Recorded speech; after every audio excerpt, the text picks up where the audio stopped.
दुनिया के लोग कहते हैं कि ये कलिकाल में हो क्या रहा है, जिधर जाओ लोग एक लोटा जल लेकर शंकर जी के मंदिर जा रहे हैं, बच्चे बच्चे मंदिर जा रहे हैं, बूढ़े लोग मंदिर जा रहे हैं, शिव के भजन में लगे, शंकर के गुणगान में लगे, शंकर के स्मरण में लगे। आज गांव गांव शहर शहर पैसे वाला करोड़पति हो, चाहे रोड पर रहने वाला एक साधारण सा गरीबड़ा ठेला चलाने वाला क्यों ना हो, वो भी मजदूर हो, वो भी एक लोटा जल शंकर जी को चढ़ा रहा है। ये कलिकाल में शिव युग आ गया, कलयुग गया, शिव का युग।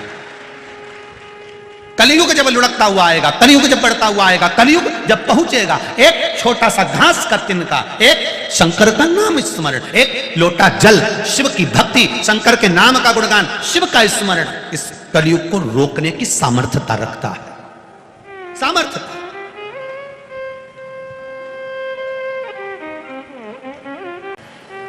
भगवान का भजन करने वाला, बड़ा आनंद में रहने वाला, एक बड़ा प्रिय शिव जी का एक भगत था जिसका नाम था भीमा भगत। उसका नाम है भीमा भगत। और वो जो भीमा भगत है, शिव जी का गुणगान करने वाला, शंकर का भजन करने वाला, शिव की स्मरण करने वाला, शिव भक्ति में डूबने वाला, शंकर का गुणगान करने वाला, शिव भक्ति में रमने वाला, वो भीमा भगत अपनी धर्म पत्नी के साथ, अपने परिवार के साथ, अपने बच्चों के साथ भगवान के भजन में लगा रहता था। नगर में जो काम उसको मिल जाता, जो कार्य उसको मिलता, कोई किसी के यहां पर अगर बोझा ढोना है तो लोग कह देते भीमा को बुला लो, भीमा भगत को बुला लो। किसी के अगर कोई शादी हो रही है, कोई काम बड़ा है तो कह दिया भीमा भगत को बुला लो। उस भीमा भगत को लोग बार बार बुलाते थे कि हमारे यहाँ शादी है, हमारे यहाँ बुला हुआ है, हमारे यहाँ ये काम है, हमारे यहाँ वो काम है। ये काम कर देता था, थोड़ा सा कुछ मिल जाता था तो घर का गुजारा हो जाता। ये कथा नहीं है, यह हमारे जीवन का चरित्र है, इसको बड़े ध्यान से सुनना। बहुत दूर दूर से आप लोग आए हो, बहुत मन लगाकर कथा सुनना, चित्त लगाकर बैठना, व्यर्थ की बातों में अपने समय को बर्बाद मत करना, क्योंकि बहुत दूर दूर से तपती हुई धूप में आप लोग यहाँ आकर बैठे हो, तो उस समय की कीमत को समझना, उसको जानने का प्रयास करो। ये कार्यकर्ता, आप लोग नीचे बैठ जाओ। ये जितने कार्यकर्ता हैं यहाँ पर, नीचे बैठ जाओ। आप लोग नीचे बैठ जाओ, वहीं पर बैठ जाइए, वहीं की वहीं बैठ जाओ, जहां पर खड़े हो वहीं बैठ जाइए।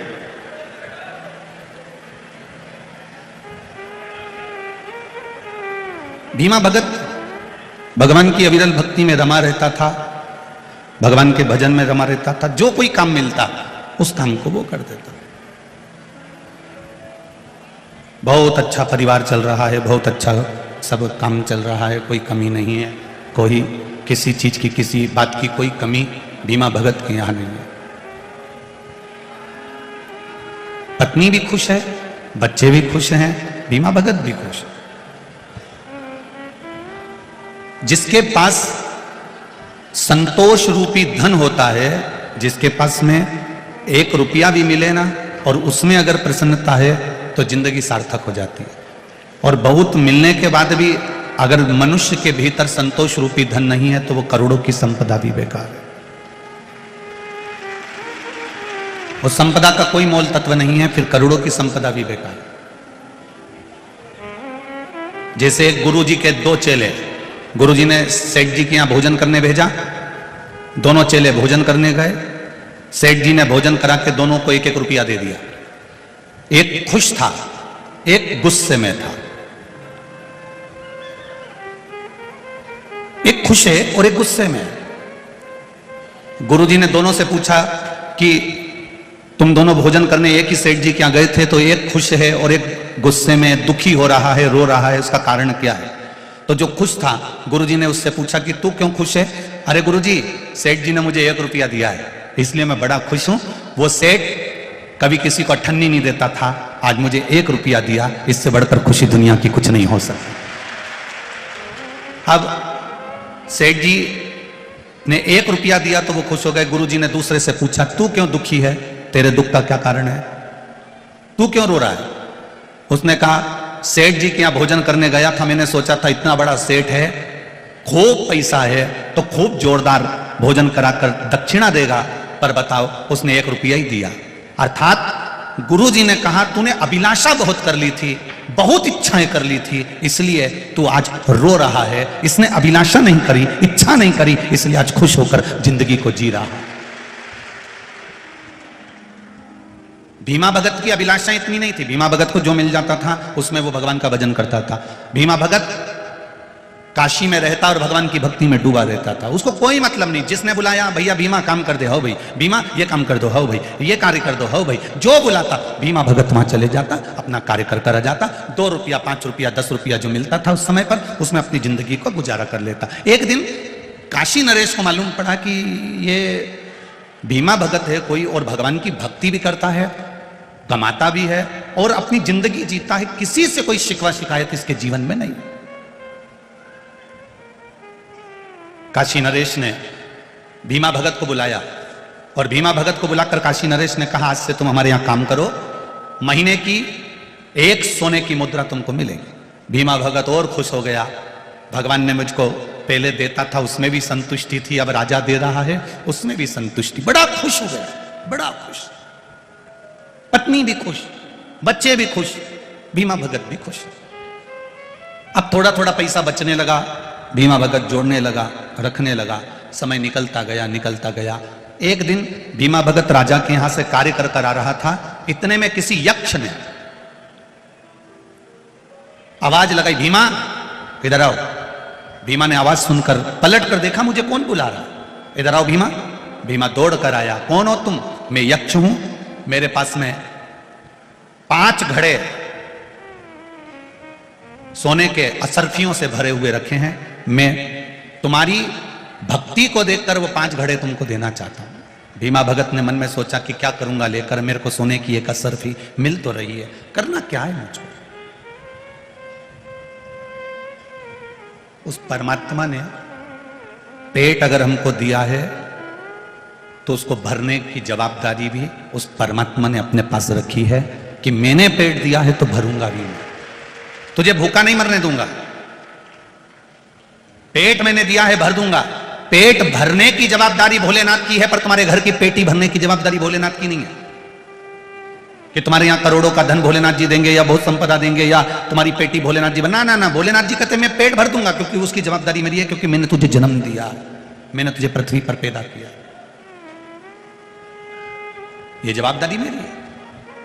अब भीमा भगत सोने की असरफियां से भरा हुआ हंडा पाने के लिए भीमा भगत ने तुरंत कह दिया। थोड़ा सा लोभ, थोड़ा सा लालच अंदर जागृत हुआ, और अंदर जब लोभ जागृत हुआ तो भीमा भगत ने सोने की असरफी के हंडे लेने के लिए तैयार हो गया। लाओ दे दो। यक्ष ने कहा तुम घर जाओ, तुम्हारे हंडे घर पर पहुंच जाएंगे। सोने के हंडे घर पर पहुंच गए। भीमा भगत ने खोल कर देखा, 4 सोने के हंडे भरे हुए थे और 5वें नंबर का हंडा थोड़ा सा खाली था। पत्नी ने देखा ये क्या है, भीमा भगत ने सब पत्नी को बता दिया। पत्नी बड़ी खुश हो गई, परिवार बड़ा खुश हो गया, इतना सारा सोना मिल गया, इतने सारे हंडे मिल गए, इतना वैभव मिल गया। भीमा भगत को बड़ा दुख हुआ। यक्ष ने तो कहा था कि 5 हंडे भरे हुए हैं, एक हंडा तो थोड़ा सा खाली है,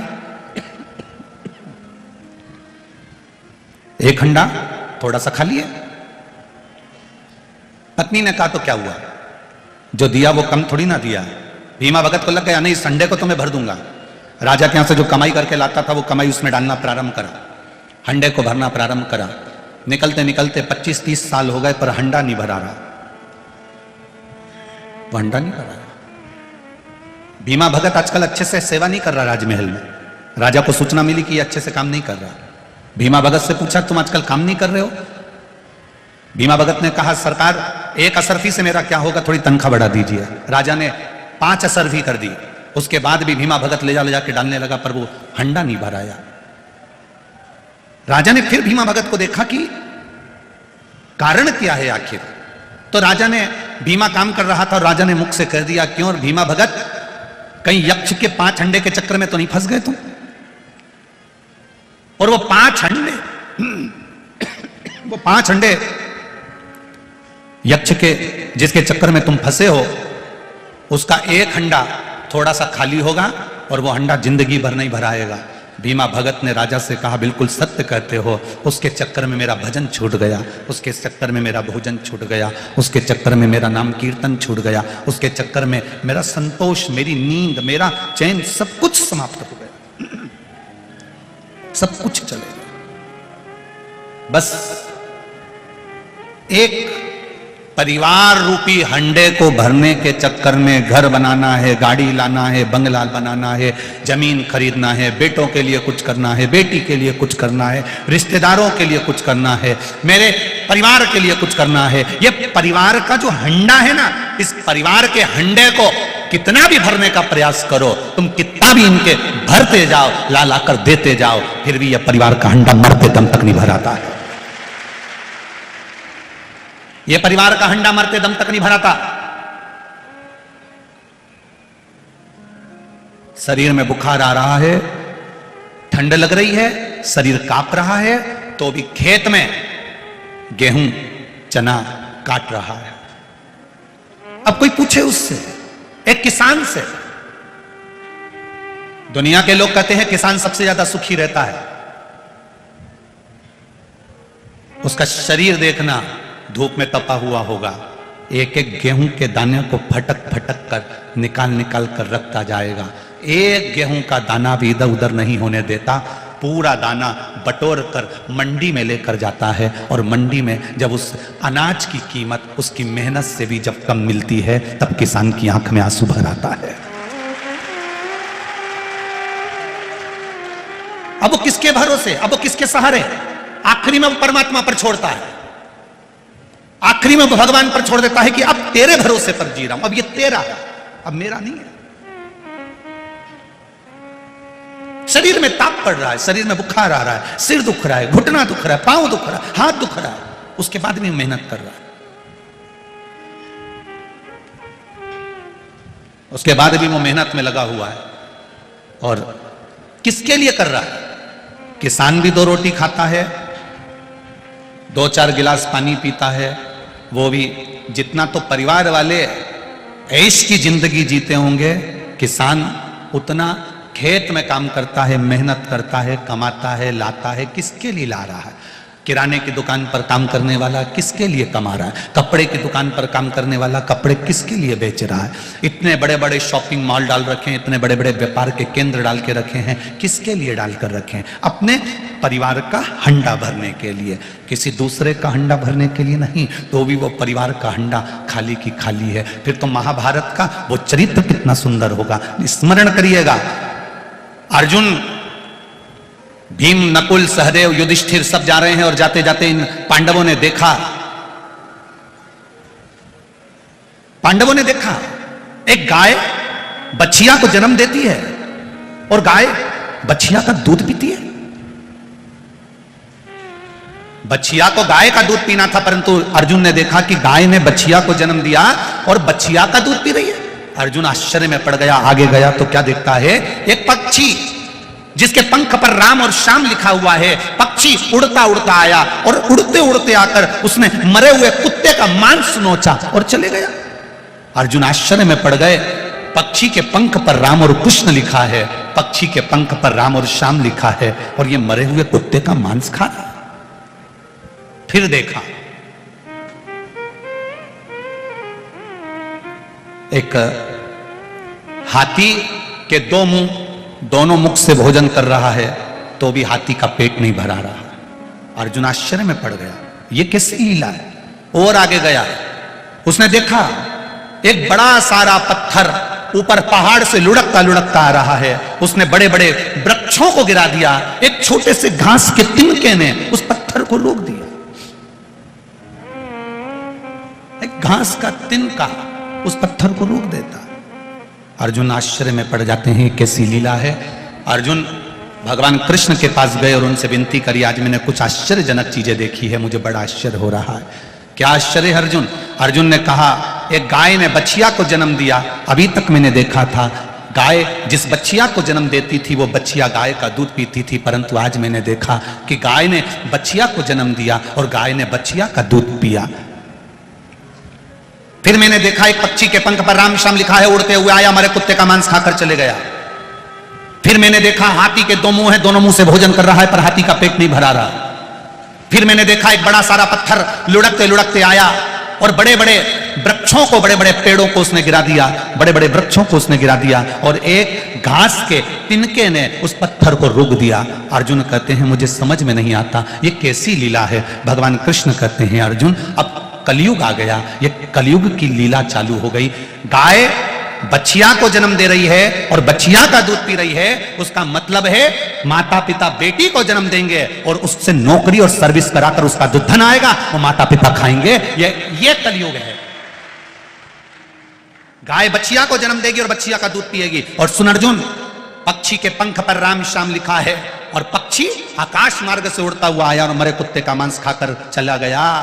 अरे ये पक्षी राम श्याम लिखा है, ये राम नाम कृष्ण नाम की चादर को दुनिया के लोग बदनाम कर देंगे। दिन में चादर ओढ़ेंगे और रात में वही कुछ गलत काम कर जाएंगे। ये कलिकाल बड़ा विचित्र रहेगा अर्जुन, बड़ा विचित्र है कलिकाल, इसको समझना होगा। बदल अर्जुन ने कहा मैंने तीसरा देखा, एक हाथी के दो मुंह हैं और दोनों मुख से भोजन कर रहा है, उसका पेट नहीं भरा रहा। अरे अर्जुन मत चिंता कर, एक एक व्यक्ति की दो दो दुकानें होंगी, दोनों दुकान से कमाएगा तो भी घर का गुजारा नहीं हो पाएगा। यह कलिकाल चलेगा।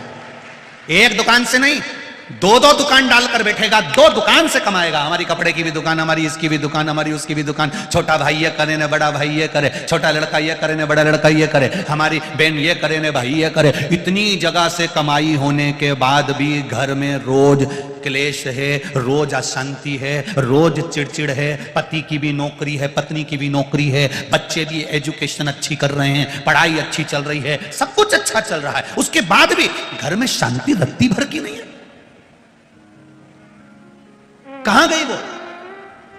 किसके लिए कमा रहे हो?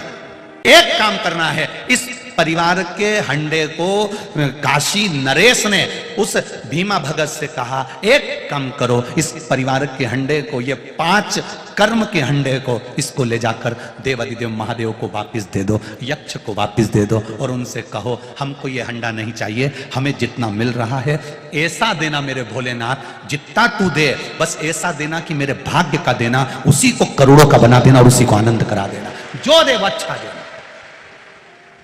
हमें ऐसा धन मत दे देना कि बड़ी बीमारी हो जाए, हमें ऐसी संपदा मत दे देना कि हम रोग से ग्रसित हो जाएं, हमें ऐसा धन मत देना कि हम तिल तिल घटते चले जाएं, ऐसा धन नहीं चाहिए। हमें धन वो देना जो मेरी किस्मत का हो, मेरे भाग्य का हो, मेरे लिए जो रखा हो वो मुझे देना, मुझे दूसरे के हिस्से का नहीं चाहिए। और शिव पुराण कहती है परिवार का हंडा भरना बहुत कठिन है साहब, सबको संतुष्ट करना बहुत कठिन है। परिवार में 5 सदस्य रहते हैं, परिवार में 10 लोग रहते हैं, वो 10 खुद आपस में एक दूसरे से संतुष्ट नहीं रह पाते तो दूसरे की क्या बात करें कि दुनिया कैसे संतुष्ट हो जाएगी। हम दुनिया को संतुष्ट करने चले, हम दुनिया को प्रसन्न करने चले, हम दुनिया को खुश करने के लिए चले, कैसे हो जाए? कितना भाव से मेरे महादेव कहते हैं कि मैंने तुझे जन्म तेरे लिए दिया है, किसी दूसरे के लिए नहीं दिया।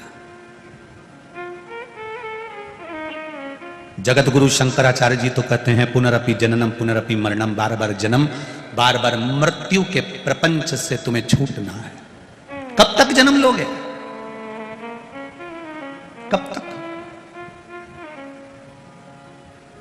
जन्म और मृत्यु के प्रपंच से हम छूटना, उसके भजन के बल को हम बढ़ाएं।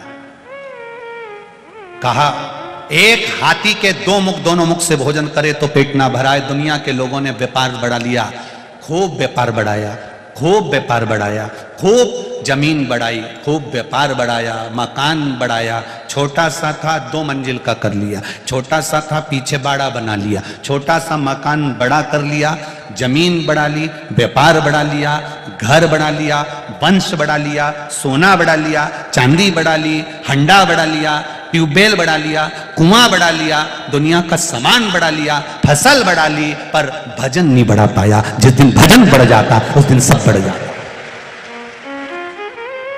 भक्ति नहीं बढ़ा पाया। विश्वास नहीं बढ़ा पाया। जिस दिन भक्ति और विश्वास दोनों प्रबल हो जाए, भक्ति और विश्वास जिस दिन दृढ़ हो जाए, उस दिन परमात्मा मिल गए। आपका विश्वास क्यों नहीं बढ़ता? एक पत्र आया है, देखिए। मैं मनीष कुमार पवार, ग्राम बरमंडल, तहसील सरदारपुर, जिला धार का निवासी हूं। कहीं बैठे हो तो हाथ हिला, आप ही हैं, दोनों हाथ हिला देगा। धार का निवासी हूं। आप कहते हैं कि कोई विद्या नहीं जानता, परंतु गुरुजी शिव महापुराण में वो विद्या है जो सब कुछ कर देती है। गुरुदेव, विश्वास को दृढ़ करना कोई शिव पुराण से सीखे। गुरुजी 2022 में मेरी पत्नी रानू गर्भ से थी। हमने इंदौर की महिला विशेषज्ञ से निर्देश अनुसार टारगेट सोनोग्राफी करवाई। सोनोग्राफी की रिपोर्ट मैंने पीछे लगाई है, ये लगी हुई है। उस रिपोर्ट में आधार पर डॉक्टर ने बताया था कि जो बच्चा है, इस बच्चे की नाक नहीं बनी है और आंख के आसपास का क्षेत्र नहीं बना है। यह बच्चा विक्षिप्त है। इस बच्चे को तुम्हें तत्काल ऑपरेशन कराकर निकलवा देना चाहिए। अब क्या करा जाए? आखिरी में यह सुनने के बाद हम लोग घर आ गए। मेरी सासू जी ने भी पत्नी को एक ही बात कही, तो चिंता मत कर, पशुपतिनाथ का व्रत प्रारंभ कर दे और रुद्राक्ष का जल शिव जी को चढ़ाकर पीना चालू कर दे। गुरुदेव, बाबा की कृपा का क्या बखान करें। बाबा ने, हमने दूसरी बार जब जांच कराई तो डॉक्टर ने फिर कह दिया कि इसका इतना फेस, नाक, आंख के पास की जगह नहीं बनी है, यह बच्चा विक्षिप्त है, इसको निकलवा दो। फिर भी शिव जी पर भरोसा करा गुरुदेव।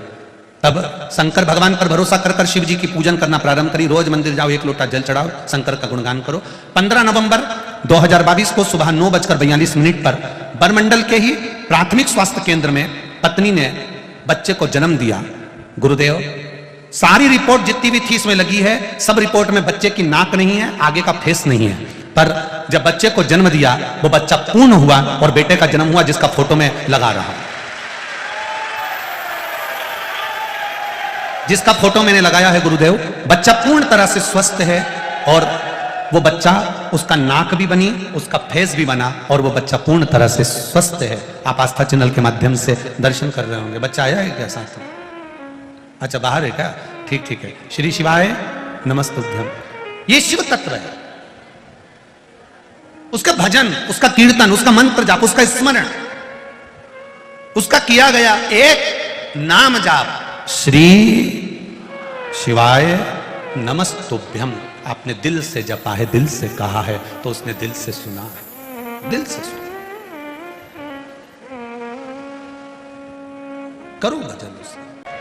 खाली न जाता कोई दर से तुम्हारे, मैं भी खड़ी हूं नन्ही बाहें पसारे, अपने हृदय से लगा लो, गिरा जा रहा हूं, उठा लो। उस पे भरोसा अगर किया है, उस पे विश्वास अगर किया है, तो उसने साथ लिया। आप लोगों से कहना चाहूंगा, बड़ी दूर दूर से आए हो, धूप में खड़े हो, अपार जन समुदाय, लाखों की भीड़, लाखों भक्तों का आगमन। शरद जी सिसोदिया जी ने कल भी टेंट बढ़ाया, परसों भी बढ़ाया, रोज बढ़ाते हैं, पर तुम रोज उससे ज्यादा बढ़कर आ जाते हो, तो करे भी क्या? विचार नहीं हो रहा। शरद जी, कई बार लोग पूछते हैं सीहोर में आकर कि टेंट कितना लगाना पड़ेगा कथा के लिए, तो समिति के लोग कहते हैं कि अब हम कैसे बता सकते हैं कि कितने आएंगे, कि ये कोई भरोसा है? इस जंगल में तो किसी को भी अंदाजा नहीं होगा। रे बोलो, सही है कि गलत है? अरे बोलो, जम के बोलो जरा। इस जंगल में किसी को अंदाजा नहीं होगा कि ये लाखों की संख्या में लोग यहां पहुंचेंगे। किसको अंदाजा? पर तेरी कृपा बिना न हिले एक भी अनु, लेते हैं श्वास की कृपा से तनो तनो। अब कोई कह रहा था, गुरुजी लोग गर्मी में से आते हैं पर पंडाल में ऐसे बैठते हैं कि इनको कोई को गर्मी भी नहीं लगती। हमने कहा, ये विद्युत विभाग के कितने तो पंखे लगे हैं, पवन चक्की लगी, ये भी तो हिलती रहती दिनों भर। तो कहे गुरुजी इसकी हवा थोड़ी ना आती है। हमने कहा भले ना आए, पर महादेव की हवा तो आती है ना, बस बहुत सुख दे जाती है, बहुत।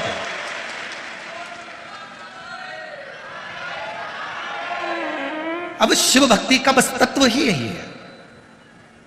परिवार का हंडा नहीं भर सकते, भजन के हंडे को भरना प्रारंभ कर दो, भक्ति को करना प्रारंभ कर दो। हम ये नहीं कहेंगे कि तुम खेती छोड़ दो, जमीन छोड़ दो, जायदाद छोड़ दो, घर छोड़ दो, परिवार छोड़ दो, तुम कुछ मत छोड़ो, तुम तो उसी में रहो, उसी में। हम मना भी नहीं करेंगे, हम तो 2 बार रोटी खाते हैं, तो हम ये भी नहीं कहेंगे कि तुम 2 बार खाओ, तुम तो 4 बार खाओ, पर किसी के प्राण मत खाओ, मना थोड़ी ना है, खाओ। चित्त को परमात्मा में लगाना प्रारंभ करो, और जब ये चित्त, ये विश्वास, ये दृढ़ता, ये भरोसा, देह में बीमारी होगी तो उसका कोई ना कोई इलाज जरूर है। शरीर में अगर कोई बीमारी है तो उसका भी इलाज हो सकता है। शरीर में कोई रोग लग गया, देह में कोई रोग लग गया, शरीर में कोई रोग बीमारी आ गई तो उसका इलाज हो सकता है। पर मन में अगर कोई रोग लग जाता है, मन में कहीं ईर्ष्या, कहीं मन के अंदर कोई रोग लग गया तो उसकी कोई बीमारी नहीं है, उसका कोई इलाज नहीं है। उसका यदि कोई इलाज है तो केवल शिव महापुराण की कथा, राम कथा, कृष्ण कथा, यही उसका इलाज है, उसके सिवाय उसका कोई इलाज नहीं है। शरीर के रोग को औषधि से मिटाया जा सकता है, पर जो मन का रोग है, कहीं हमारे भीतर अहम, काम, लोभ, आसक्ति, वासना, तृष्णा, ये जो अंदर समा गया है, इसको मिटाने के लिए कोई दूसरी औषधि नहीं है, केवल भगवान का नाम, केवल परमात्मा का नाम। केवल एक औषधि है, वो भगवत भजन है, भगवत कीर्तन है। हमारे भीतर का कोई भाव देवरिदेव महादेव के चरणों में होगा, इसलिए ये पावन कथा आप और हमको सुनने को मिली है। कुछ कृपा, कुछ उदारता, कुछ दया उस परमात्मा की होती है, तब सत्संग मिल पाता। पत्नी, बच्चे, भोजन, घर, पानी, पत्नी, बच्चे, भोजन, पानी, घर, ये तुम्हारे जितने जन्म होंगे, 84 लाख योनियां हम जो लेंगे, जितनी बार हम मृत्यु लोक में जन्म लेंगे, प्रत्येक योनि में हमको ये सब कुछ मिलेगा। हर जन्म में हमें बच्चे भी मिलेंगे, हर जन्म में हमें पति भी मिलेगा, हर जन्म में हमें पत्नी भी मिलेगी, हर जन्म में हमें भोजन भी मिलेगा, हर जन्म में हमें पीने को पानी भी मिलेगा, पर हर जन्म में शिव महापुराण की कथा नहीं मिलेगी। प्रत्येक जन्म में शंकर की कथा नहीं मिल सकती। शिव कथा केवल ये मनुष्य की देह के लिए, मानव के शरीर के लिए। और जब एक बार हम देवाधिदेव महादेव का स्मरण कर लेते हैं, एक बार हम भगवान का भजन कर लेते हैं, एक बार हम शिव भक्ति में लग जाते हैं, तो फिर हम व्यर्थ के विचारों में नहीं फंसते। औषधि से, दवाई से शरीर के रोग को ठीक करने का हम विचार करते रहते हैं, प्लान बनाते रहते हैं, कुछ विचार करते रहते हैं। उसी तरह मन में जब काम जागे, लोभ जागे, आसक्ति जागे, वासना जागे, तृष्णा जागे, तब प्रयास करें कि हम भक्ति की ओर अग्रणी हों। मैं गुरुजी बदनावर की रहने वाली हूं, मैं अपना नाम नहीं बता सकती, पर मुझ पर जो देवाधिदेव महादेव ने कृपा करी है, मैं उसका वर्णन नहीं कर सकती। गुरुदेव, मेरी शादी को 10 वर्ष हो गए थे, पिछले से 6 साल से मेरा पति किसी और लड़की के चक्कर में पड़ गया। मेरा एक बेटा भी है गुरुदेव, जो कि 8 वर्ष का है। ऐसे में कुछ समझ नहीं आ रहा था कि क्या किया जाए। रोज रोज घर में लड़ाई झगड़े होने लगे, मेरी मानसिक स्थिति खराब हो गई। साथ ही साथ सब देखकर मेरा बेटा भी परेशान होने लगा, क्योंकि मेरे पति उससे शादी करने को तैयार हो गए, जो दूसरी लड़की थी। फिर मेरी सासू माँ, जो हर समय मेरा साथ देती है, उसने मुझसे कहा, बेटा तू भी पशुपति व्रत कर, मैं भी पशुपति व्रत करती हूँ। गुरुजी कथा में पशुपति व्रत की महत्वता बताते हैं। अगर बेटे की बुद्धि संवर जाए तो अच्छी बात है, नहीं तो 4 दिन बाद शादी है उसकी, वो अकेले जाकर शादी कर रहा है मंदिर में। ठीक है माँ। पशुपति व्रत प्रारंभ किया, पहला सोमवार पड़ा, पशुपति व्रत किया। व्रत करते करते करते शादी तो टल गई, आगे बढ़ गई। गुरुदेव 5 व्रत पूरे हो गए। 5 व्रत पूरे होने के बाद भी उनका मन उससे हटा नहीं। आपने एक बार मक्खन का शिवलिंग का स्मरण करने का बोला था, वो भी मैंने करा गुरुदेव, पर वो भी नहीं हुआ। तब मैं हार गई। मेरी सासू जी ने कहा, सियोर वाला महाराज, शंकर जी की पंचायत, शिव पंचायत, जिसमें देवी होती है, गणेश होते हैं, विष्णु होते हैं, सूर्य होते हैं, शिव होते हैं, उसका पूजन का बोला है। माँ अब वो कहां ढूंढने जाऊंगी? चल तो बेटा, कहीं ना कहीं तो शिव पंचायत होगी। हमने सब दूर पता करा, कहीं शिव पंचायत नहीं मिली। तब हम रतलाम पहुंचे। रतलाम में शिव पंचायत का मंदिर था, वहीं पर जाकर हमने शिव जी से प्रार्थना करी। फिर भी मेरा मन नहीं, क्योंकि वो मानने को तैयार नहीं थे। गुरुदेव केवल 15 दिन हुए और हम शिव पंचायत का पूजन कर कर आए, और बाबा की कृपा से वो लड़की किसी दूसरे लड़के के साथ चली गई और मेरा पति मेरा हो गया। शिव तत्व है।